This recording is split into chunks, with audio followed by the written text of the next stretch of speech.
Welcome to the Masculine Wilderness Podcast. I'm your host, Tom Perez.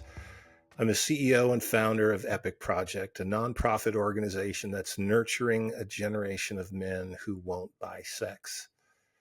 We're so excited about our guest today. She is a real OG in the anti-trafficking movement. Rebecca Bender is a social activist, speaker, author, and CEO who's earned a distinct reputation as a trailblazer and nationally recognized authority in the anti-human trafficking movement. She was appointed to the National Advisory Council on the Sex Trafficking of Youth in America and regularly testifies as an expert witness in court prosecuting perpetrators. Her specialized training has equipped over 100,000 professionals, including FBI, Homeland Security, regional law enforcement, community leaders, and medical personnel. After escaping her trafficker in 2007, Rebecca was determined to make a new life for herself and her young daughter. She worked hard and eventually opening her own business and earning a master's degree. While she was attending college online, Rebecca dreamed of launching a school for survivors of human trafficking. So in 2014, the Elevate Academy was born. And within 8 years, has served over 1,000 students in 18 countries and 575 cities across the country. This innovative online school is thriving today and remains a place where survivors can continue to connect and grow and find tools to ignite their futures. In today's episode, Rebecca and I talk about things like character and culture and how to find a lane in the effort to eradicate sexual exploitation, about lessons learned from more than 15 years of leadership. But you're also going to hear from Rebecca, the woman, the mom, the friend, and it's a perfect chance for you, the listener, to have an experience similar to mine. You'll get to meet a real person. Rebecca and so many other survivors I've had the privilege to call my friends help me to see the humanity behind the victimization. There's a person there with real dreams, real fears, real wisdom, and a real love for life. I truly hope by listening in on this conversation, you'll be able to put a human face to this issue, because the first step in seeing real solutions is to see our shared humanity. And Rebecca's one of my favorite humans, and I'm honored to introduce her to you. Please remember that this is a conversation that touches on sexual violence. And while it's never our goal to sensationalize the trauma of this topic, we strive to speak truthfully about the damage being done. Thanks for joining us today as we explore more of the masculine wilderness. Today's episode is brought to you by Hinton Development. Hinton Development is a Washington State company founded in 1986. Since its inception, in addition to the roles of general contractor and real estate developer, Hinton Development has served in the capacity of property management for numerous rental properties and projects, both residential and commercial, in Washington and Oregon. Visit hintondevelopment.com to learn more. You and I share a long history.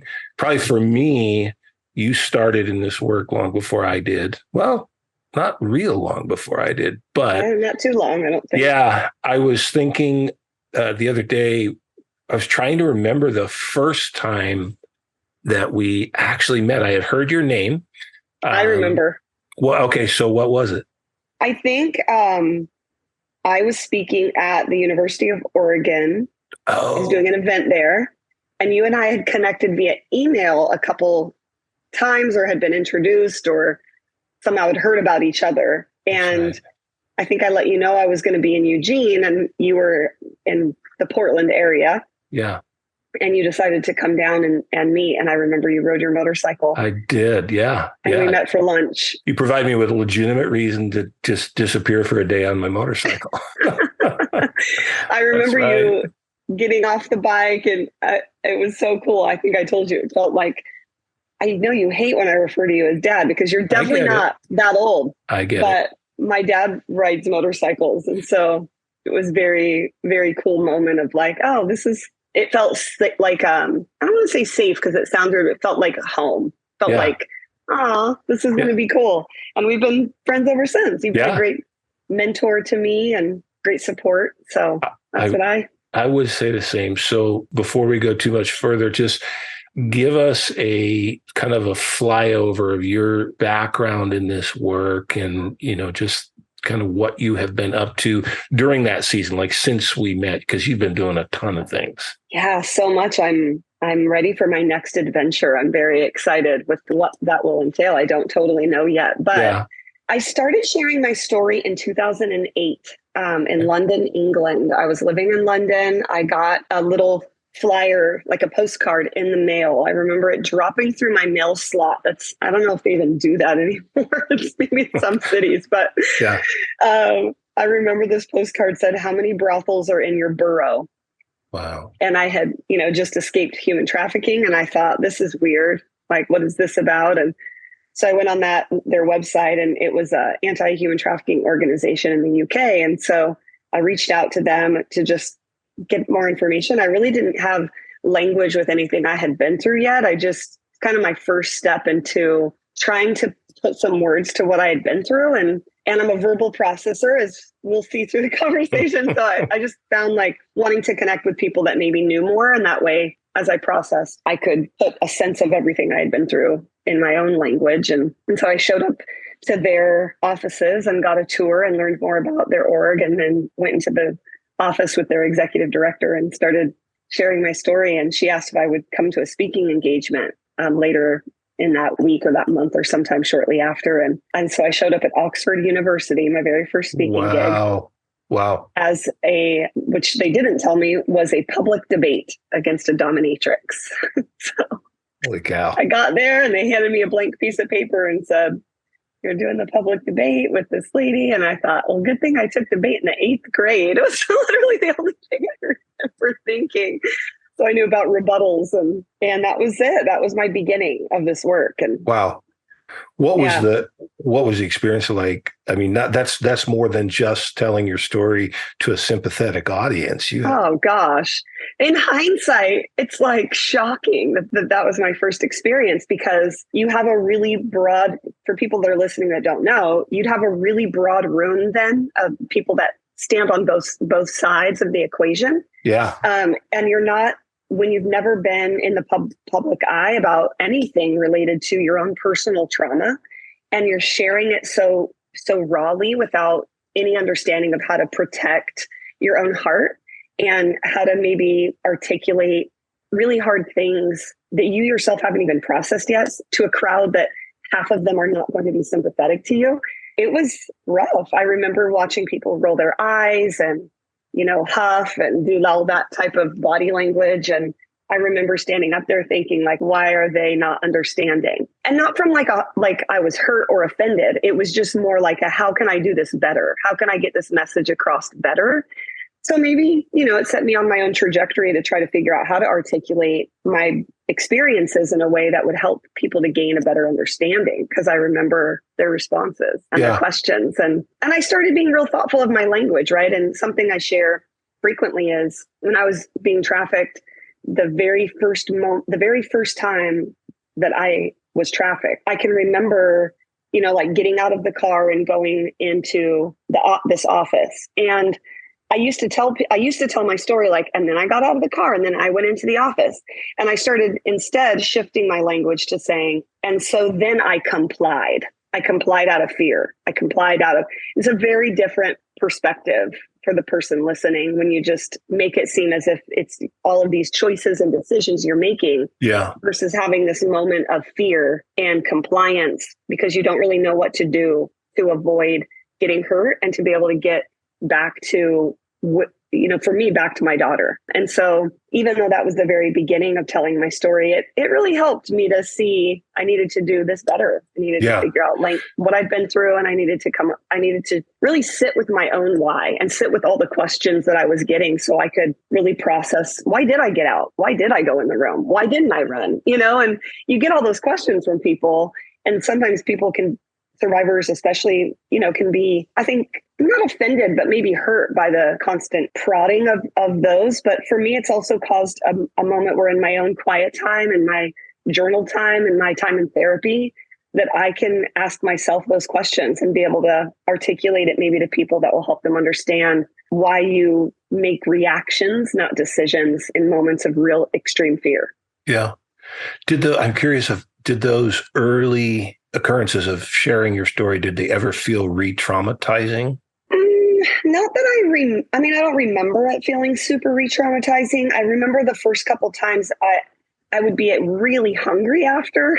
Like, I would like stop at Carl's Jr. and get a big bacon cheeseburger and just scarf down a combo meal after a speaking gig. It had to have been just like so emotionally draining that I felt exhausted physically. Yeah. And so, yeah, I'm sure I was having like a visceral response, but I didn't have the support around me to know what that was I was going through or how to prepare like I would today. Yeah.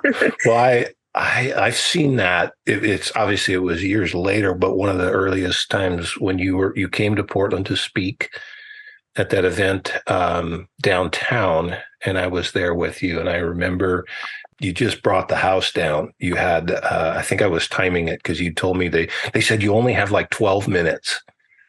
Do you remember that at the Multnomah Athletic Club? Oh, yeah. It was a really fancy event, right? Yes. And you stood up there and you just absolutely crushed it in 11 minutes, because I remember looking at my watch, and you walked down, standing ovation and everything. And it was just a really powerful thing. But you kind of collapsed into my rib cage, because we were there at the table. And what I remember it because it was a complete dad-daughter thing. Like you just did what my girls do. And, and I did what dads do. But I can remember the fatigue. I looked at you like, oh, you're tired. Yeah. Yeah. It does take a lot out of you. But I've also learned, when you've shared your story so many times, to be just really transparent, which is what I hope and know your podcast will bring to all your listeners. It also starts to feel, you don't want to use the cliche broken record, but for you as the storyteller, I need to come up with new things to talk about. Otherwise, my muscle memory shares the same story over and over and over, and it doesn't become as emotional. It doesn't, for me, even hit as much. And so learning how to tell my story today, this many years of telling my story, I get to share new endings. I get to share new lessons. I get to share new tips on leadership or just awareness around like criminal justice systems, all these things that I've got to learn throughout the 15 years I've been doing this work. Yeah. And that brings a lot of like excitement for me when I'm on stage. So I hope it translates to people in the crowd. I think it does. And I think your influence, I can say this for me personally, I can say it for Epic, for our guys as well. Your influence goes way beyond your story, which is significant and meaningful, but what we've called you almost since the beginning. It's a term of endearment. You are our beloved coach.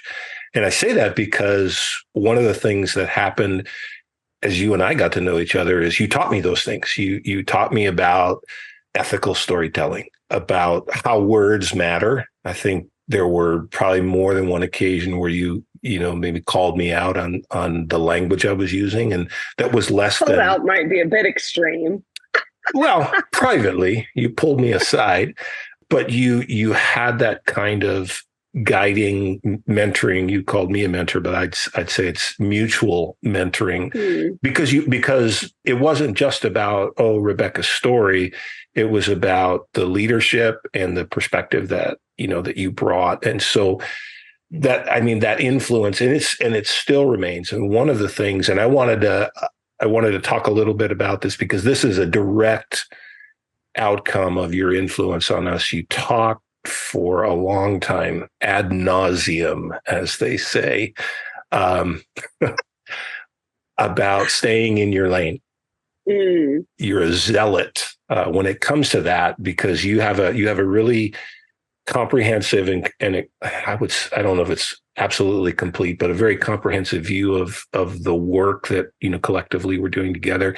And you recognize, and you've said it, I've heard you say it over and over, that everyone has a role to play, and so you preach that staying in your lane idea, and it really has shaped us to the point that our whole kind of mission and focus as an organization is really built on that. Our lane being demand, the demand that drives the market that creates sexual exploitation, sex trafficking.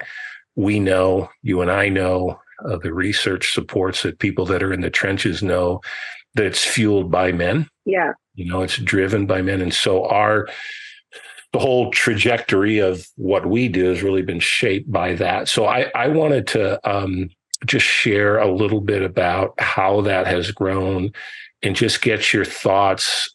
And even to the point of if you think there's something missing in this equation, I would love to hear it. But one of the things that I've seen personally, and I think we've seen it organizationally in doing this work as men, is that there are certain kinds of men that really have a positive impact on the work. And it's the thing that we're constantly, trying to promote and really champion. And it's this idea, we call it generative masculinity.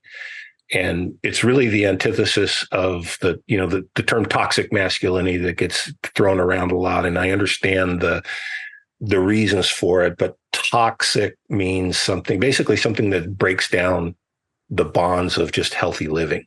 So generative is the opposite of that. It's something that generates life. And so what we've seen is men that demonstrate one or more of four really kind of foundational elements are the ones that really make a difference and have a positive impact on this work.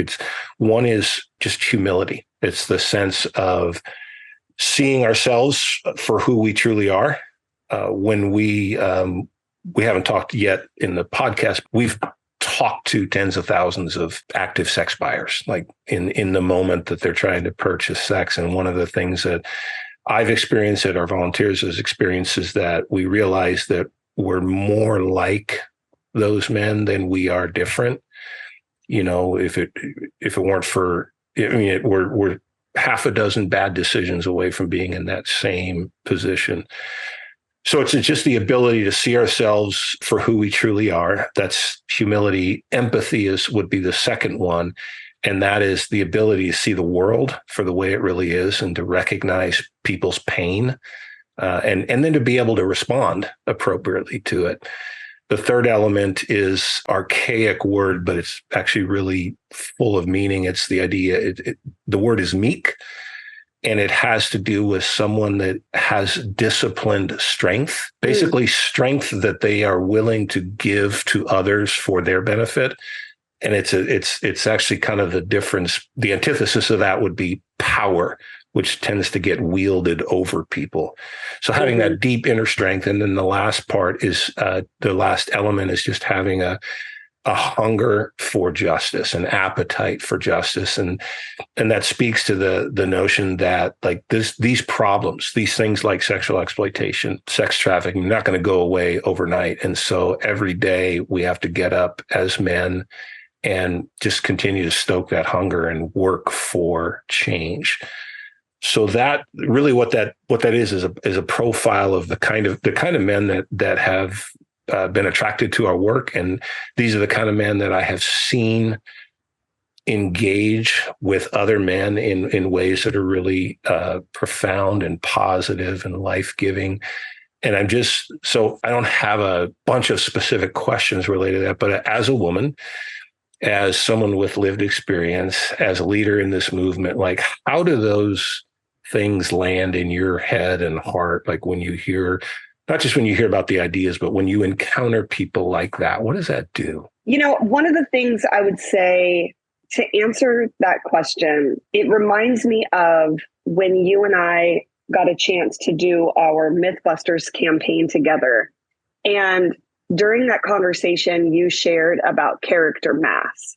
And that has stuck with me. And I've quoted you a million times because I knew that you would be having a book and podcast come out. So I continuously quoted you by name since I didn't have a title for the book yet. But what you shared that hit me so profoundly and what I have reshared, citing you several times, is as a former football player yourself, you would practice so much to build up muscle mass, not just to be strong, but to be able to withstand and recover from a hit quickly.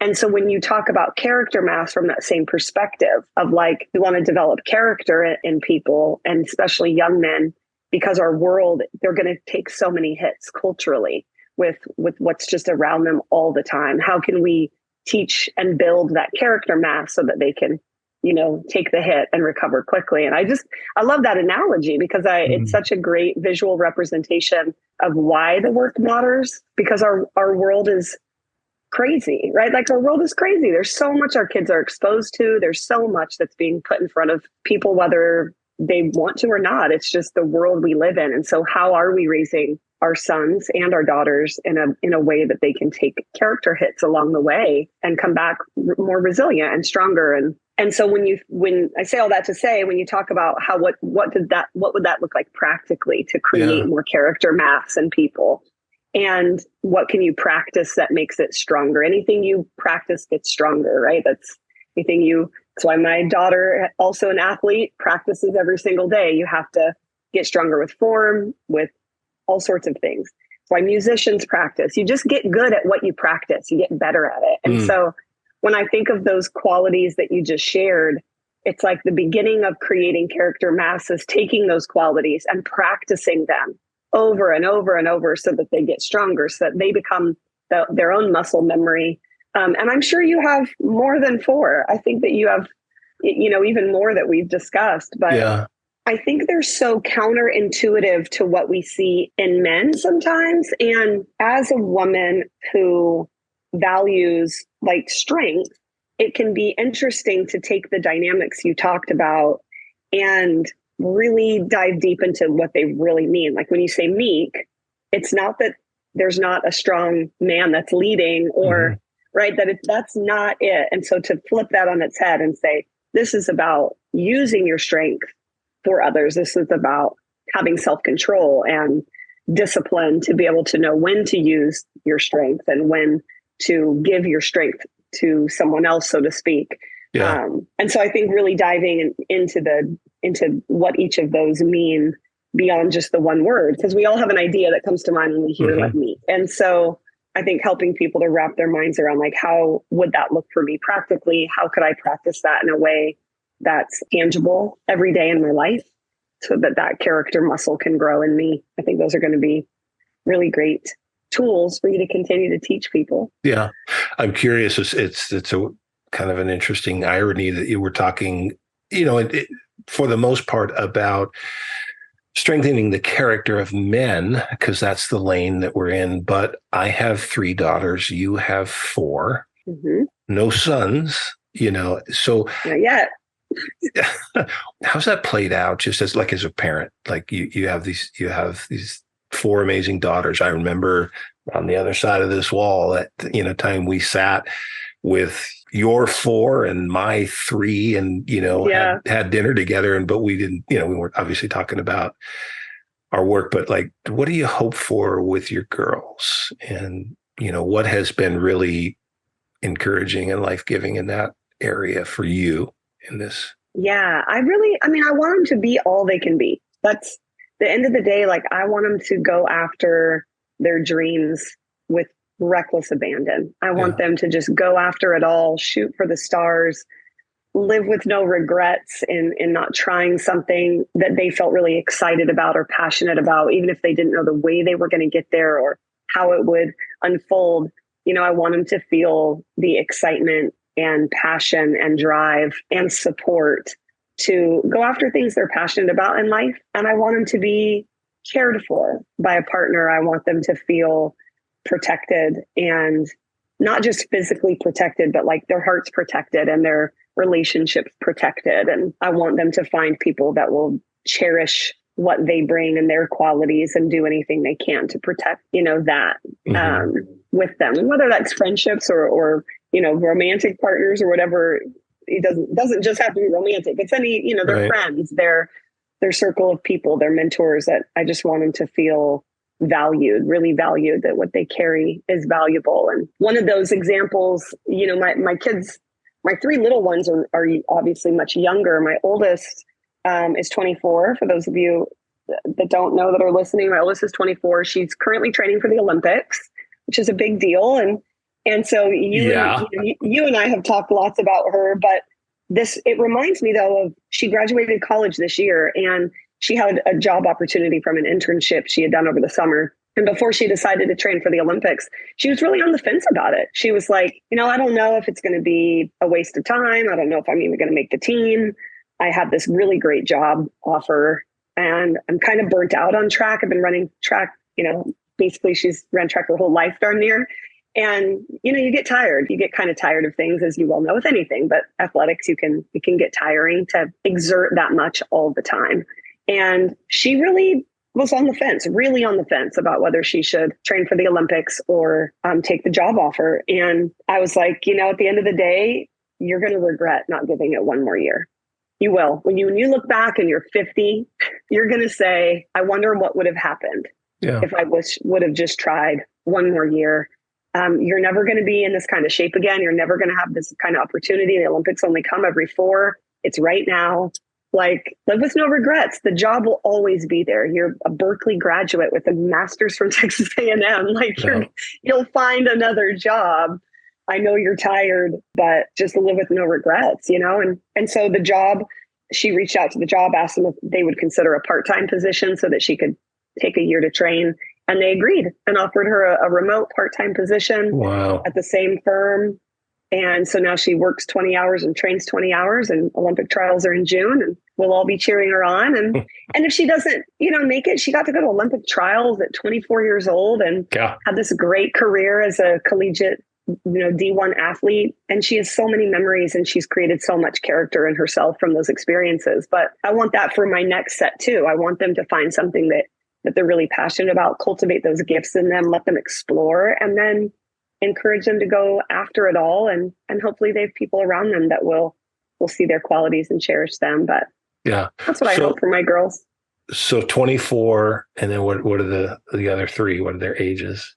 13, 12, and almost 10. So 10, 12, 13, 24. Yeah. Wow. They eventually roll over and it gets easier when I can go like 10, 12, 14. But right now, 12, 13. Is there one thing, like just during this season of your life, because you've been raising kids and leading a national organization and doing all this work, is there one thing that stands out that your kids have taught you in the process of doing all this? Gosh, one thing, so many. I've become a lot more patient than I used to be. A lot more patient, a lot more empathetic, a lot more understanding of why people respond the way they do to things. Because with 4 kids, you see so many different personalities. Yeah. And, and you start to see, we can have the same situation and all 4 of them respond all very differently. And so you just you start to have more of an understanding and a little bit more patience and grace for people.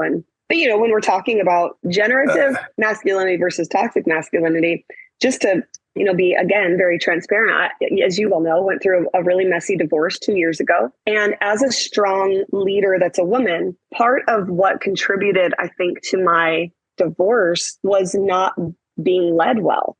How do you find some of your the character traits that we want to encourage in people? Like, how do we teach them to lead leaders? How do we teach people to give to one another and not and it not be one-sided? Like there's things I think with healthy femininity and healthy masculinity that work really well, but it's not just this cookie cutter kind of box. Like you really have to take into account different personality styles and how that would look. And I like being able to come home and be a girl and not have to be the boss. And I like to be able to, feel like, I can just take my shoes off and rest and not have to come home and be in charge at home too. And that kind of thing gets really, to live in that space all the time was really draining for me. And so when I think of the characters that you listed, like how do we help also use that to lead people, not just feel submission constantly, Yep. Well, I think you mentioned it earlier, and you've mentioned this is another thing, honestly, that you've taught me over the years is the effect of culture on us, and it's not just something that affects kids the ages of our daughters, although it's obviously a dominant force there. But we've all been shaped by the culture.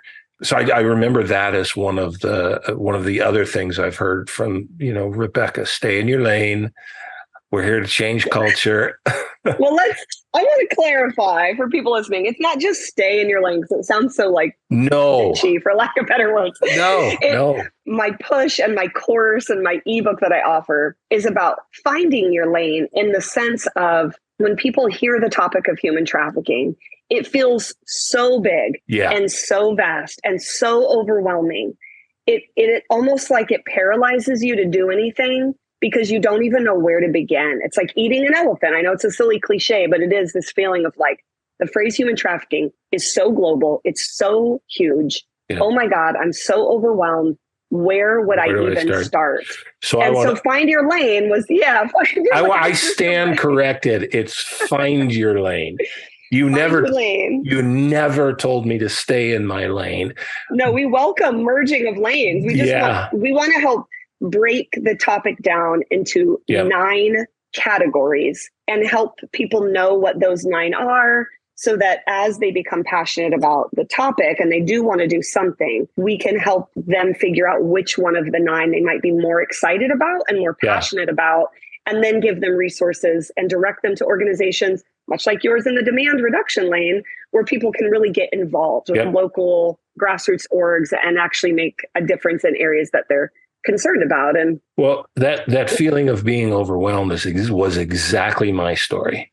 And this predates when you and I met, but I started learning about it, hearing stories of other people, and just, I was overwhelmed. And like, I have no idea where to go, what to do. I want to storm the castle. I want to, find the bad guys. I want to beat up the pimps, whatever. Like, I knew I wanted to do something. It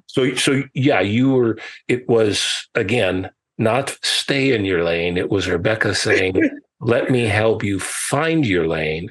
But I think you went even further than that. You really affirmed, you have a consistent knack of affirming people when they are in their lane. You become their champion, because you don't try to do everything either. None of us can. Like, we all have to work together to make a difference in this issue.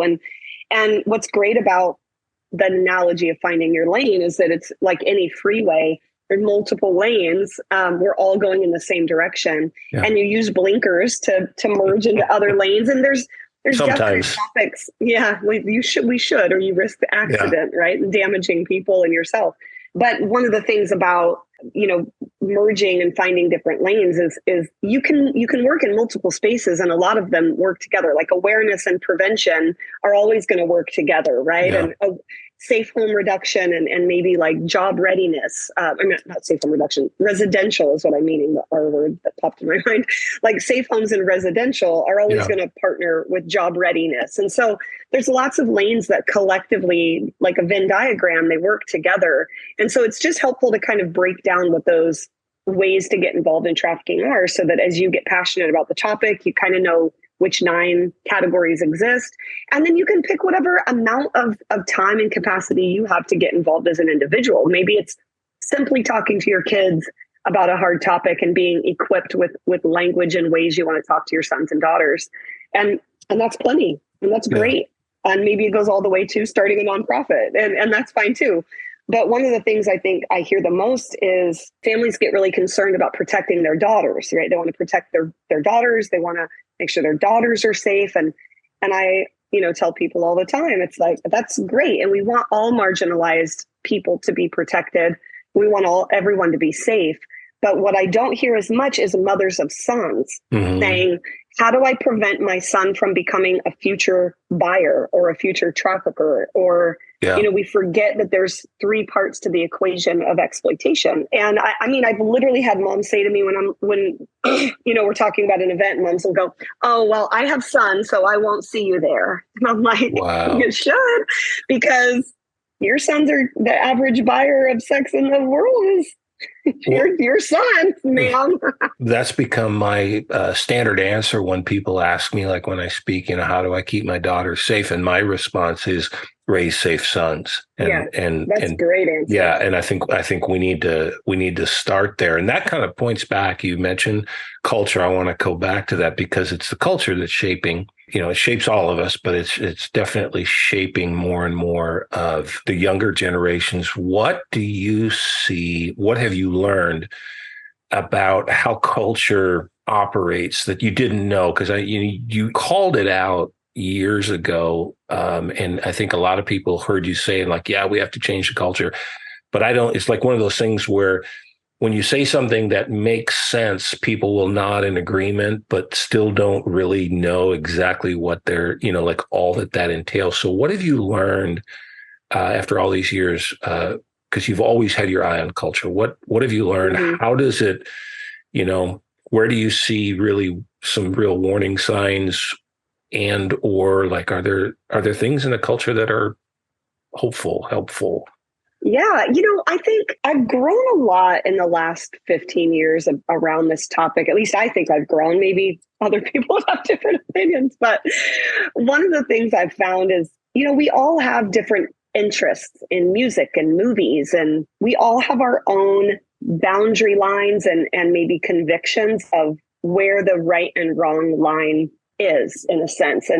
And I think everyone's is different, and not judging everybody's barometer to be your own is really important in this topic, especially because if you think one person individually thinks, well, this is right and this is wrong for a child to be exposed to ABC at this age, right? Something like that, for an example. Another parent might not feel that way, and that's fine. Like it's not our decision. We're not the police around where is everyone's line around what's good for culture and what's bad for culture. I don't think there's one cookie cutter answer. But what I do think is it's about kind of teaching kids. There's so much fashion, music, movies. There's so much that shapes our cultural narratives and what we're exposed to. And so I think at least being able to have conversations with our children around when does it start to feel not okay? And like, what do we do then instead of waiting for a 911 emergency moment, right? What do I do when this movie just makes me feel uncomfortable? Then it's okay to walk away. Or what do I do when, I feel like I don't like that. It doesn't make me feel good. Then I think we've got to start helping kids identify when their boundaries are being kind of crossed and pushed versus just waiting for something really horrific to happen. And I think that's going to look different for every single person to know, how is culture shaped? How far has sex for sale gone? Where are the extremes? And we see this with varying, like Game of Thrones is an example of a TV show that came out. When it came out, huge amount of press around it. A lot of people concerned. As a person that works in the TV industry, I was really fascinated by the story of how that show came to be built, because it was not picked up like a normal series, right? They had to do a lot of their own kind of crowdfunding just for the pilot. And so I was fascinated by the story making of a story, right? Right.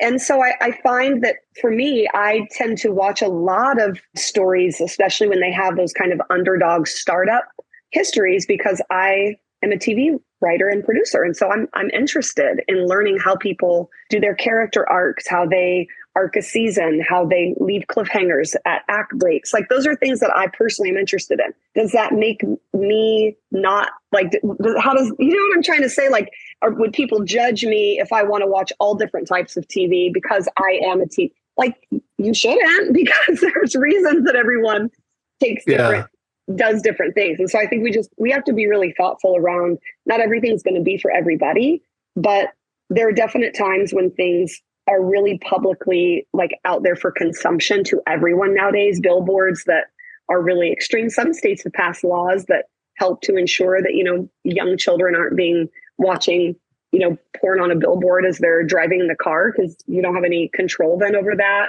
Right. And so I think like finding some of those gray areas of when are people exposed to something that's out there for everyone to consume? How are you protecting your heart around it? What is okay and not okay for you? How can we not judge when it might be okay for someone else? I just think it's all really kind of complex when it comes to culture shaping. I don't know if that's making any sense, but it's a harder topic to put I think like a finger on, so to speak. No, I get that. I'm curious though, in light of that, yeah, it is layered and nuanced. What about the way in which culture normalizes things that in previous generations would have not been considered normal? I mean, how do you navigate that as an individual, as a parent? I think about, and this is part of the conversation we've had with sex buyers over the years about how pornography is there's a direct connection there between pornography consumption and the exploitation of actual people. Like there's a link,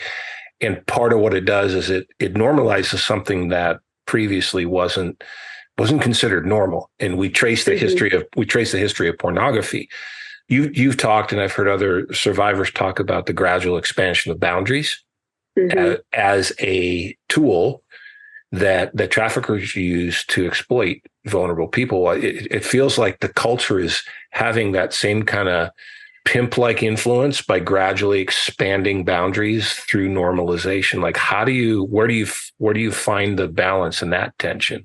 Yeah, that's a good question. And I think I heard an interview from, I think it was before Ted Bundy died. I was watching like a documentary or something on him. And I can remember him sharing how his addiction to pornography grew to what became a serial killer, right? Yeah. And as I'm listening to him, I'm thoughtful around, not everybody knows where their experimentation will lead in terms of addiction, right? Like people can try drugs or alcohol one time and never become alcoholics or drug addicts. You know, people can have a glass of wine and never become an alcoholic. They can have a glass of wine frequently or have a cocktail frequently and never become alcoholics. There are people that will have a drink and then they start using it for coping mechanisms. And now you become full-blown alcoholic and it can ruin your life, right?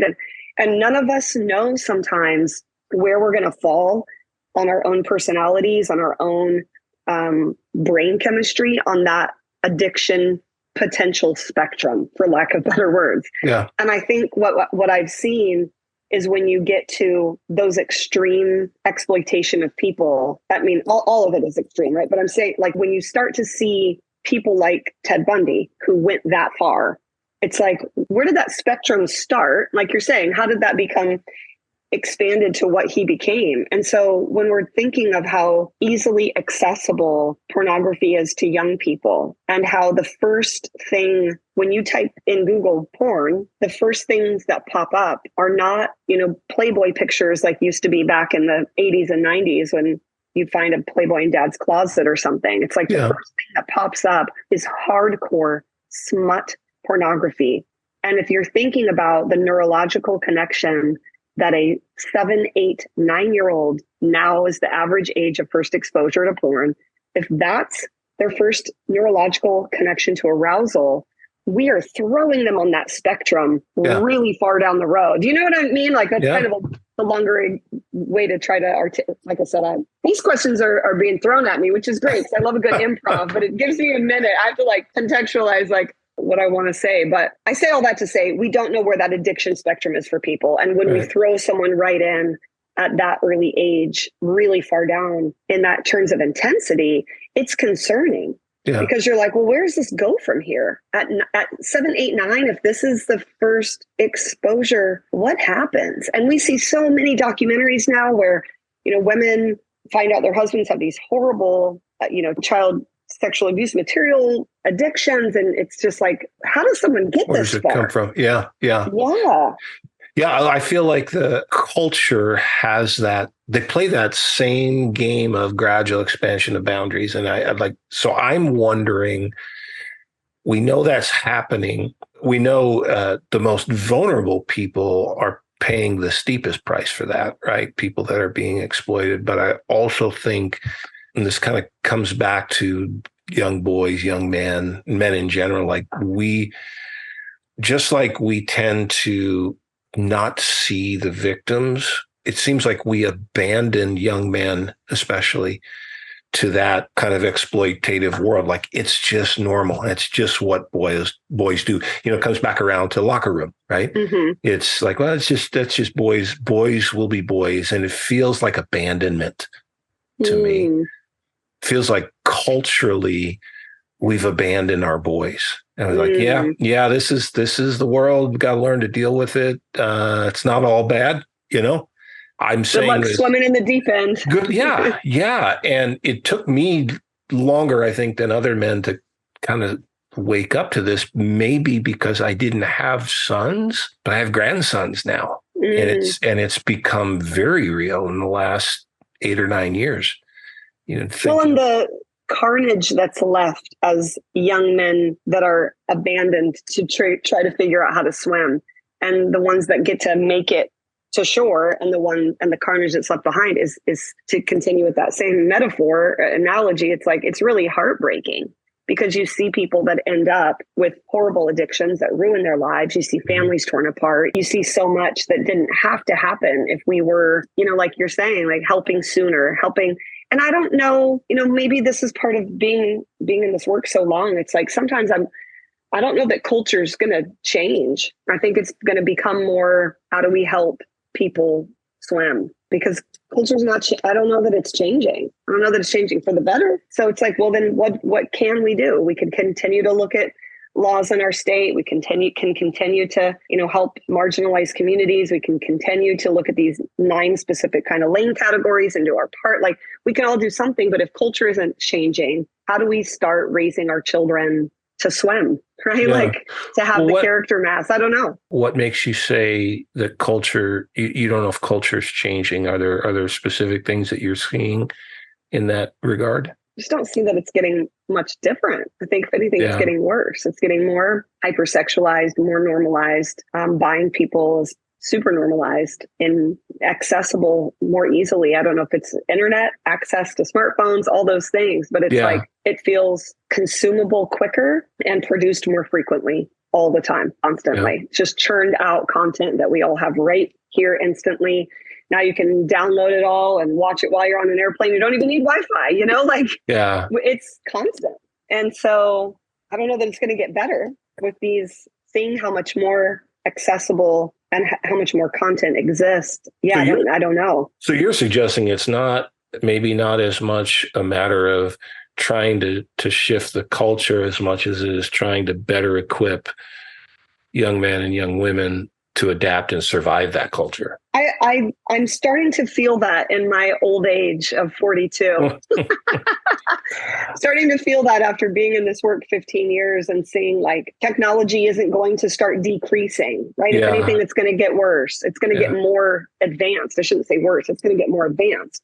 Access to information isn't going to become slower or less. It's like, if anything, we're seeing expansion in technology like never before. And so what are jobs going to even look like for my 10-year-old when she's 20? 10 years from now, there are going to be jobs that don't even exist anymore. Yeah. And so that reminds me, that's all of culture, right? That will also, like all industry, shift. We saw trafficking change with COVID. Everything went online. We saw the same thing with the industry of trafficking went online. Now especially with OnlyFans, and as normalized as being on OnlyFans and going on OnlyFans is, it's so common nowadays for girls to just, I need to make rent, I'll just drop an OnlyFans video. It's literally, I hear it all the time from lots of people. It's constant. Yeah. And I think as normalized as it's become, what makes that sad for me is that you actually don't know who's there by choice, force, or circumstance. Like, you see 2 videos online and you, as a consumer, don't have a clue if someone actually wants to be there. And that becomes a really scary place, because I have cases that I worked where women are being trafficked through OnlyFans, and their trafficker has convinced them that it's safer because they don't have to be out with different people every night. There's less risk of STDs. There's less risk of homicide.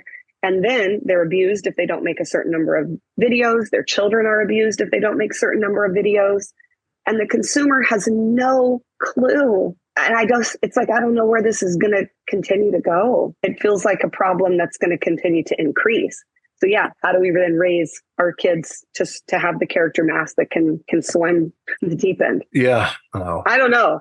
This is my projection. No, it's honest and bleak in a lot of ways.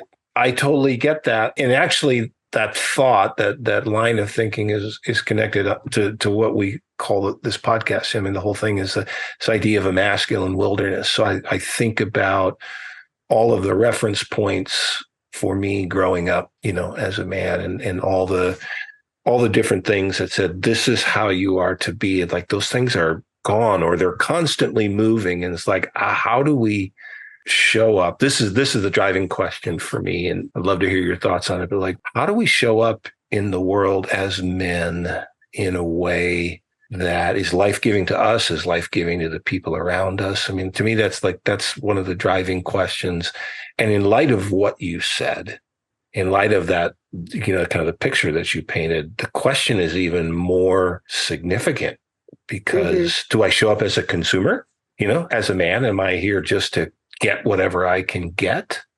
Yeah. Or is there, well, and that self-control and discipline is going to be so crucial for people to continue to develop from a young age on, because for me, I think some of the qualities and characteristics that I appreciate is communication and integrity. And so if I can have the integrity to say, I don't care if this hurts someone else's feelings, I'm not going to do that. Or I don't care if this goes with social norms. I have my own integrity and my own moral line, and I'm not going to be persuaded by the group of people around me. Yeah. And that might have to be each incident at a time, not a broader, vaster, topic of culture. But it's like that broader life experience is built by those individual moments. Yeah. And so I think helping people to figure out, like, what does it mean to be a person of integrity? What does it mean to be able to communicate with people like, no, I'm not okay with that? And how does that show up as strength and power under control, right? How does all of that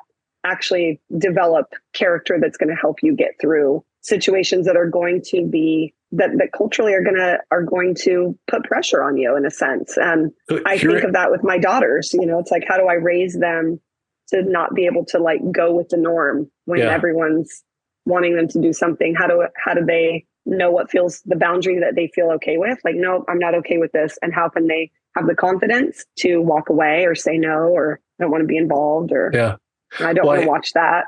As I hear you unpack this, it occurs to me too that this is as much of a concern for young women as it is for young men. It's, it's like, how do we show up in the world as healthy people, right? Yeah. I mean, it's the same set of questions as I hear you kind of filtering it through, think through your daughters. I ask the same of my own, but. Well, and when you say the wilderness experience that you're talking about, I mean, think of it like we wouldn't throw a 5-year-old little boy out in the woods with a rifle and say, good luck, I'll pick you up in a few days. You wouldn't. Unless you're from Montana, but otherwise, no.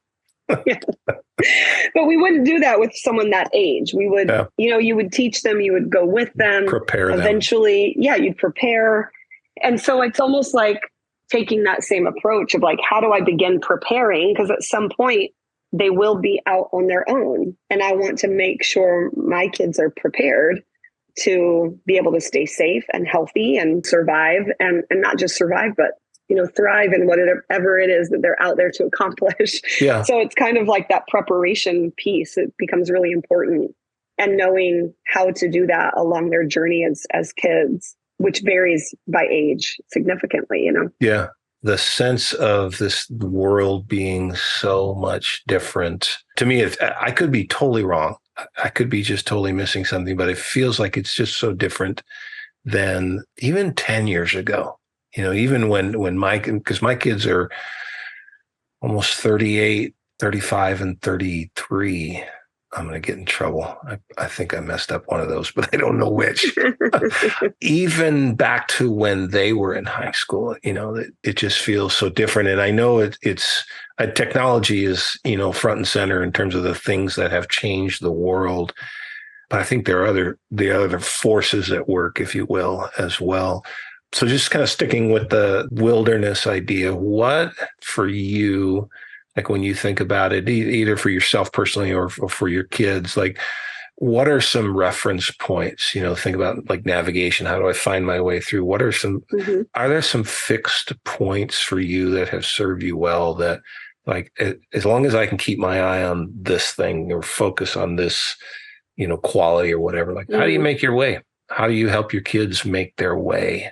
Yeah, that's a good question. It's also, I would want to say too, though, that there are things about culture that I also really love. And maybe this is, again, just me, but, I love fashion and I love movies and I love good music. And I think our culture has beautifully shaped lots of things too. I don't think it's all bad, right? Like we all Agreed. have, artists and creatives are passionate about what they do.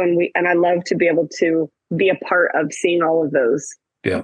Just the way trends take place, makeup, hair. I love all that stuff. I'm a girly girl through and through. And so I love that sort of thing. And when I felt like I was being restricted from engaging, I didn't feel like I could be my full authentic self. Like when I first got out of trafficking, I ended up getting a lot of help from the church, and I'm grateful for that. But the church made it seem so much like if I wanted to be fashionable, that I would be, X kind of communicated. And so it felt very stifling to also not be able to just feel normal, be normal, enjoy clothes, enjoy doing my makeup, or, I feel like there's got to be a balance where we also, there are things to enjoy about culture that are great. And we can't stifle people or restrict them so much that it becomes inauthentic to who they are and the passions they love, especially if you have creative people in your life. Or, I'm a creative.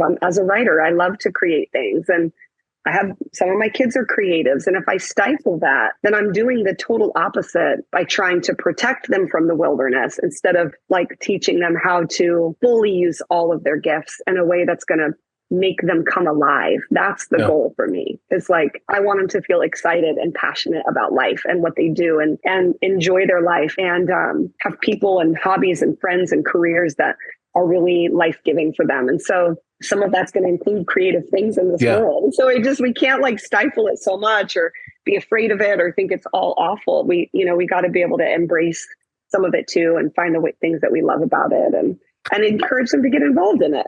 I think that's an important corrective to that. Yeah. Culture is not inherently or completely bad or lost or worthless or dangerous. Yeah. For all the reasons you said, there's a lot of beauty. There's a lot of beauty. I went to the Oregon Symphony Gospel Christmas the other night with the Oregon Symphony and 100-voice choir singing gospel Christmas music. I mean, it's just the latest thing that comes to mind, but there's beauty. Yeah. And it's cultural. And, you talk about all those things that you are drawn to. I would never say those things are not expressions of creativity and beauty. Yeah, for sure. As are, you'll appreciate this, the motorcycles in my garage. There you go. And the aesthetic and the engineering and the sophistication, like all of that. So yeah, all creative. Yep, I think that's helpful, and I think that's in all of us. I do believe that. I think we, the old tradition says we all bear the imago Dei, the image of God. That's the creative impulse that's in us. So I think that's really, really helpful. I want this to be life-giving, the whole conversation. What's the life-giving? You kind of hinted at it a little bit, but like for you, what's life-giving? Like where do you go to regenerate, to be creative? Like what is that for you? Yeah, this has been as you know, it's been a hard season for me. And so my life it looks very different than it did a decade ago, and finding new things that fill my soul up, whether it's going for a walk or, putting up my Christmas tree this week and decorating was, life-giving in a sense, to just make sure that I had the Christmas feeling kind of around and in the spirit of the holiday season. And cooking a really great meal is something that I love. I want to get out all the ingredients. I want to, try new recipes. Is it the eating? Is it the eating or is it the cooking? It's both. I really like both. I mean, it's just the eating for me. It's just the eating. I love cooking. I'm a kind of a foodie, so I like trying new restaurants. I like trying new things I've never tasted before. Very little most people haven't tried before. I like trying new restaurants and And then I want to try to recreate it at home so I don't have to spend so much. Have you moved on from Ethiopian food? No, I love Ethiopian food. It's one of my favorites by far. This is no disrespect to the Ethiopian people. I just can't get there. I don't know what it is. Kind of feel the same way about food. I kind of feel the same way about tacos. So don't crucify me. But what? You don't like tacos? Who doesn't like tacos? I don't dislike tacos, but I'm not like a zealot about tacos or Ethiopian. I'm a zealot for both. I'm an absolute zealot for both. I'd eat a breakfast taco, a fish taco for lunch, a carne asada or el pastor for dinner. I would eat tacos all day. It'd be the one thing I could eat for the rest of my life because there's so many different ways you could make them. But with Ethiopian food, I love injera and beef tibs. Those are my favorite. My kids love injera. We roll it up and put it in the freezer and they eat it as a snack after school. If people that don't know, injera is kind of like a it's like a pancake / tortilla, but it's got like a sourdough flavor. It's really good. I just love food. I'm such a foodie out of all kinds of food. So that's probably one of my favorite life-giving things right now is finding new recipes, cooking, trying to, put on music and trying to enjoy the quiet. It's been a hard journey to get there because, after a divorce, you're co-parenting. And so I don't always have my kids like I used to. And so those times when I don't, the house is really quiet and it's just me. It's been a harder season. Yeah. To embrace the quiet and to try to learn to find things to bring me joy in those times. That's been kind of obviously a newer season that I'm in. Yeah. Yeah. Feels like the Christmas season, the holidays in general are a magnifying glass that just like focus light and energy and pressure and stress. Yeah. I feel it. We used to make gingerbread houses every single year. It's our tradition. And this is the first Christmas that I don't have. I shouldn't say the first. It's the second Christmas that I don't have my kids for the holidays. And they're posting a gingerbread competition at my apartment building. And I took a picture and sent it to my oldest. And I said, I guess I just have to be okay with reminding myself, like, our traditions will take place every other year. And that's okay. And the ones in between, I get to make new traditions and I get to spend time with friends or different family. Or like last Thanksgiving, I took my daughter to Cancun and we went to Mexico for Thanksgiving. And it falls right on her birthday. Her birthday falls on Thanksgiving every year. So it was the first year that instead of focusing on Thanksgiving, we did her birthday. And so that's just going to become our new tradition, right? One year we do her birthday and then the next year we do all of our traditions. And then the next year we'll do her birthday. And so it's taken me a few cycles and on this, but I think learning to enjoy that and to be able to say like, I get to try something. I get to break tradition sometimes and do it every other year and find something new that I really like and travel maybe somewhere and spend time with my oldest daughter or take my mom and go do something. And I've learned to start getting excited about the new and the possibilities and getting to explore the things that make my heart come alive. And so that exploration process has also been fun when I embrace it. But it takes a minute to grieve and then embrace like, okay, you know what? My life is full of overcoming hard things. That's something I know I can do. And it's really about mentally setting your mind to like, you know what? I'm going to get excited about finding new things that I can do every other year instead of wallowing in like the quiet. So that's been my journey of like, I'm going to embrace this. I'm going to find the silver lining. I'm going to figure this out. Go through hard things. We can do this. Yeah. I've always experienced you as being pretty wide-eyed about those things. Like you don't shy away from the hard things. And that's profound effect, I think, on me. I just in my life in general, like people that lean into the difficulty are the people that seem to have the biggest impact on me, on the world around them. I want to ask you, this feels like a locker room conversation, but in like a really good way. Okay.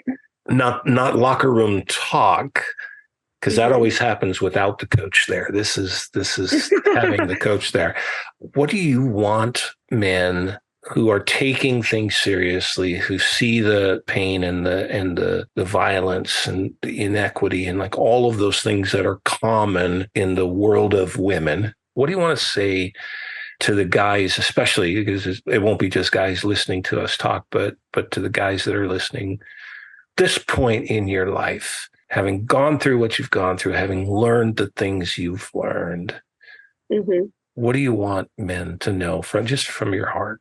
I mean, I think that when you describe the type of men, like you said, the ones that are like, they get it and they want to do something, I would encourage them to continue being bold. We need boldness in the room to say, hey, we're not going to go unless this person comes too. Or, hey, are we making sure that that they're getting paid as much as we are? Or, hey, did you also, like, the boldness to make room and create equity and to stand your ground? I can remember I was at an event with a celebrity. I will not say their name because there's some bad press on them right now.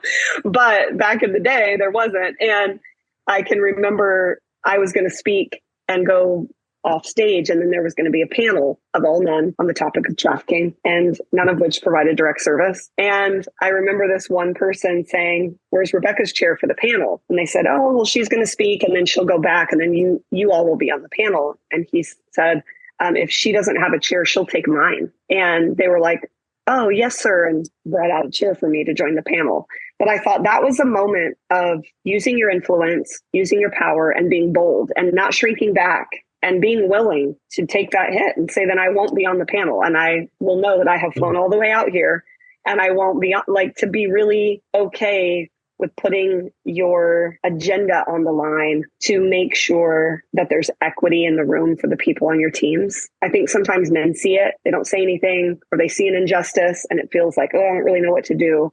I just want to encourage men to keep being bold when they see an injustice or they see something that's unfair, to be bold and say, I'm not doing that. We're not doing that. And create an opportunity for equity, create an opportunity for someone to come through that door with you, or to stop the injustice that you're seeing happening.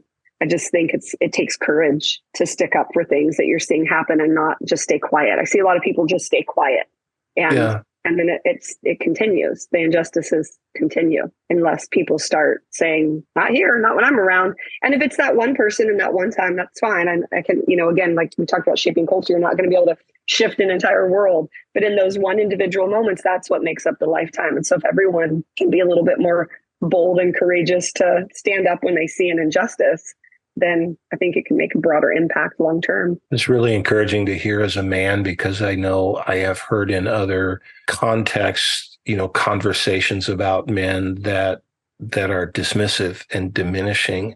And I think I understand where that comes from, because, so much damage has been brought by men with power and all of that, so I understand it. But to hear you say, there is a time and a place to speak up, to stand up, to show up.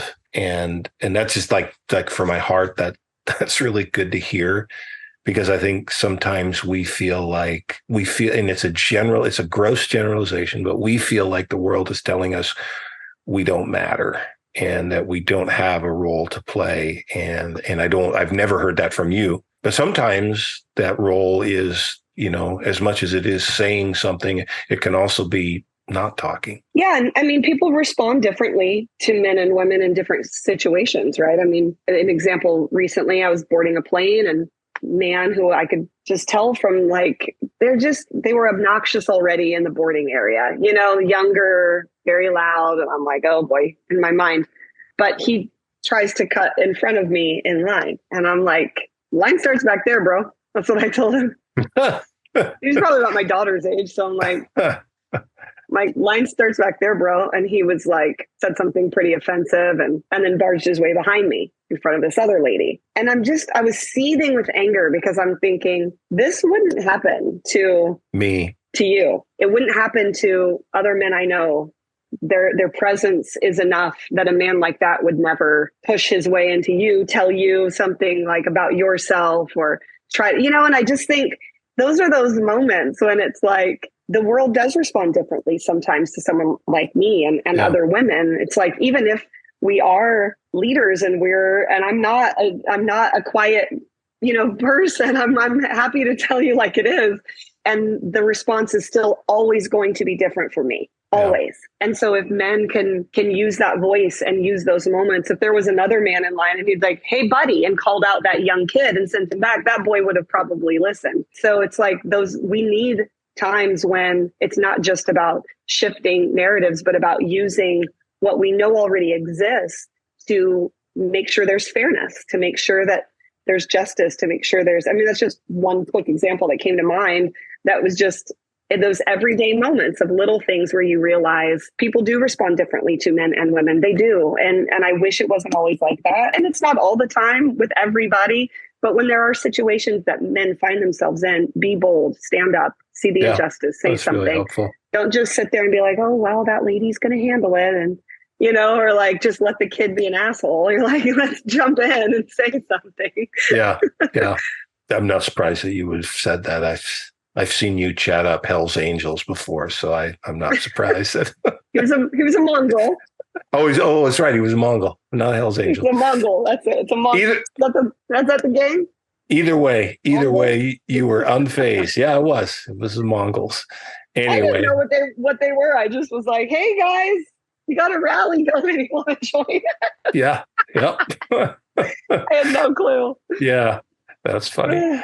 Well, we just kind of wrap this up. I wanted to ask you also, just with the work that you're doing currently, is there something you want to, I want to give you the last word. So I want you to talk, if there's something specific you want us to know, and then I want to leave you with just your closing thoughts.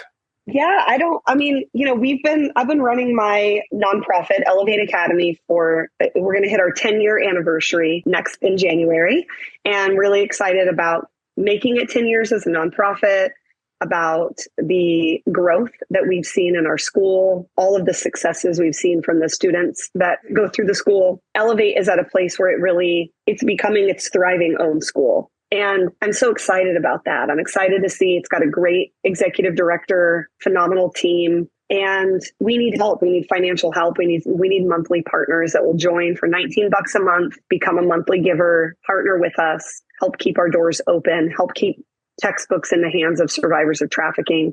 We see their lives completely rebuilt with Elevate. Elevate is the place they go once you kind of get out of a safe home.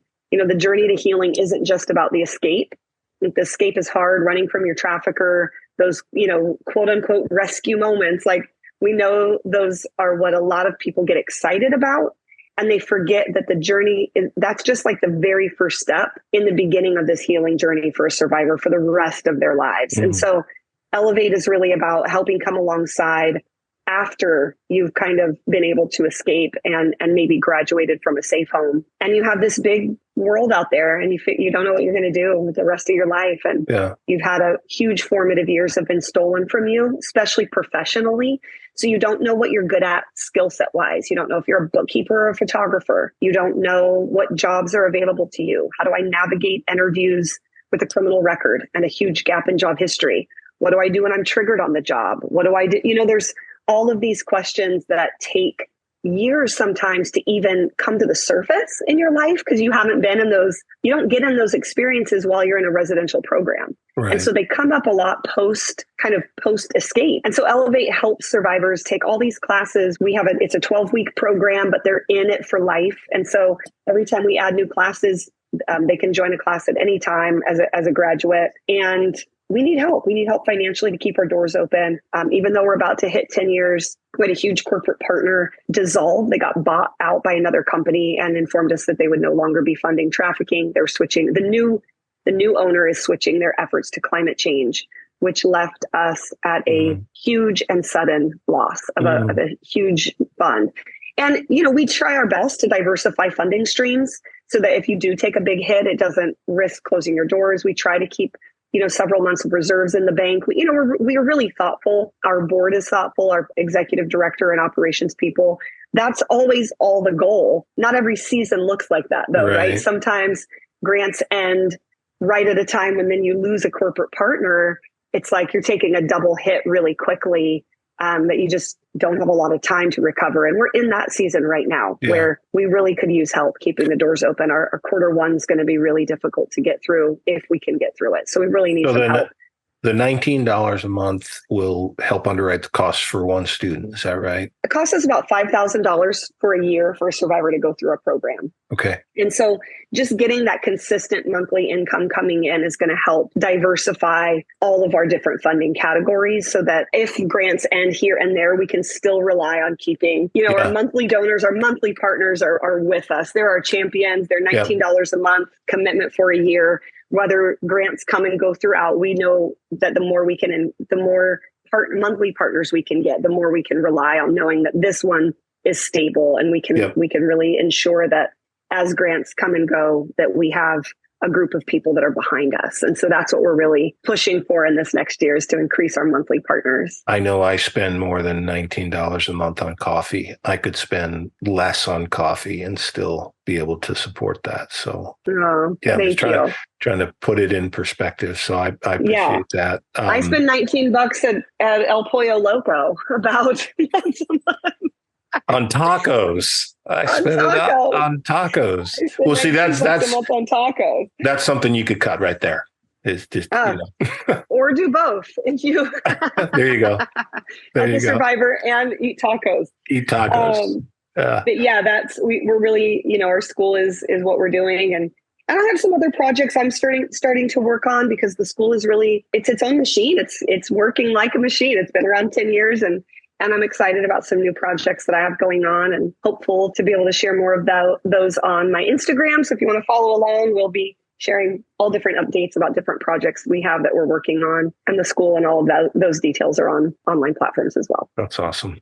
As always, just appreciate you have been a friend and mentor, and I'm really grateful. And I just want to say thank you for just joining the conversation. I want to say thank you to everyone else that will participate with us in this conversation as well. Just meaningful, very meaningful. So I appreciate you, my friend. Ditto.